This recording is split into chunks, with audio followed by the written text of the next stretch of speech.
Ravi okay ready sir. So ಮಾತೃ ಸ್ವರೂಪಿ ಚೆನ್ನಮ್ಮನವರು ಅವರ ನಿಧನ ಕೇಳಿ ನಮಗೆಲ್ಲ ಆತಂಕ ಆಗಿದೆ. ಆರೋಗ್ಯ ಗಂಭೀರವಾಗಿದೆ ಅನ್ನೋದನ್ನು ನಾವೆಲ್ಲ ಮಾಹಿತಿಯನ್ನು ಹೇಳ್ತಾ ಇದ್ದೇವೆ.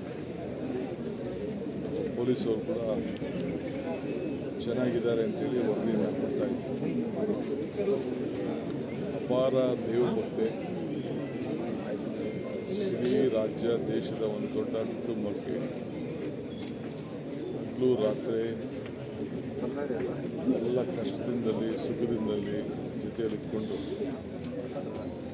ಒಂದು ದೊಡ್ಡ ಸೇವೆಯನ್ನು ಮಾಡಿದಂಥ ಒಬ್ಬ ಧೀಮಂತ ಹೆಣ್ಮಕ್ಳು. ನಾವ್ಯಾರು ಶಾಶ್ವತವಾಗಿ ಇರಲಿಕ್ಕಾಗೋದಿಲ್ಲ. ಆದರೆ ದೇಶ ಮತ್ತು ರಾಜ್ಯದ ಅನೇಕ ರಾಜಕಾರಣಿಗಳಿಗೆ ಒಂದು ಮಾತೃ ಸ್ವರೂಪಿಯಾಗಿ ಸೇವೆಯನ್ನು ಮಾಡತಕ್ಕಂಥ ಧೀಮಂತ ಹೆಣ್ಮಕ್ಳು ದೇವೇಗೌಡರು ಮತ್ತು ಅವರ ಎಲ್ಲ ಮಕ್ಕಳ ಅವರ ಕುಟುಂಬದ ಯಶಸ್ಸಿಗೆ ಅನೇಕ ತ್ಯಾಗಗಳನ್ನು ಮಾಡಿದಂಥ ಒಬ್ಬ ಧೀಮಂತ ಹೆಣ್ಣನ್ನು ನಾವು ಇವತ್ತು ಕಳ್ಕೊಂಡಿದ್ದೇವೆ. ಕರ್ನಾಟಕ ಸರ್ಕಾರ ಅವರಿಗೆ ಸರ್ಕಾರದ ಗೌರವದೊಂದಿಗೆ ಅವರಿಗೆ ಅಂತಿಮ ನಮನವನ್ನು ಕೊಡಬೇಕು ಅಂತೇಳಿ ನಾನು ತೀರ್ಮಾನವನ್ನು ಮಾಡಿದ್ದೇನೆ.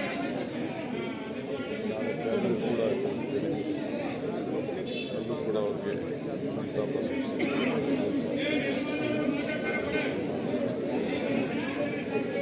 ಸೊ ಮುಂದಿನ ಸೋಮವಾರ ನಾನು ಗೌರವ ಮಾತಾಡಿದೆ. ಅವರು ನಾಡಿದ್ದು ಅಂತ್ಯಕ್ರಿಯೆಯನ್ನು ಇಟ್ಕೊಳ್ಳೋಣ ಅಂತೇಳಿ ಆಸಕ್ತಿದ್ದಾರೆ. ಅಲ್ಲೂ ಕೂಡ ನಾವೆಲ್ಲ ಭಾಗವಹಿಸ್ತೇವೆ. ಸರ್ಕಾರದ ಎಲ್ಲ ಥರದ ವ್ಯವಸ್ಥೆ ಕೂಡ ಮಾಡಲಿಕ್ಕೆ ಸೂಚನೆ ದೇಶದ ಪ್ರಧಾನಮಂತ್ರಿಯ ಧರ್ಮಪತ್ನಿ, ಮಾಜಿ ಪ್ರಧಾನಮಂತ್ರಿ ಧರ್ಮಪತ್ನಿ, ಒಬ್ಬ ಹಿರಿಯ ರಾಜಕಾರಣಿಗಳ ಕುಟುಂಬ, ಕೇಂದ್ರ ಸಚಿವರ ತಾಯಿ ಇವೆಲ್ಲ ಗಮನದಲ್ಲಿಟ್ಕೊಂಡು ನಾವು ಸರ್ಕಾರದ ಅವರ ಆತ್ಮಕ್ಕೆ ಶಾಂತಿ ಸಿಗಲಿ. ಇನ್ನು ಅನೇಕ ವಿಚಾರಗಳು ಮಾತಾಡೋದು ಕೂಡ ಬೇರೆ ಸಂದರ್ಭದಲ್ಲಿ ಅವರ ವಿಚಾರವನ್ನು ಅವ್ರು ಮಾಡಿದಂಥ ತ್ಯಾಗ ಮನೆಯಲ್ಲಿ ಎಲ್ಲ ಕೂಡ ಒಟ್ಟಿಗೆ ತೆಗೆದುಕೊಳ್ಳುವಂಥದ್ದು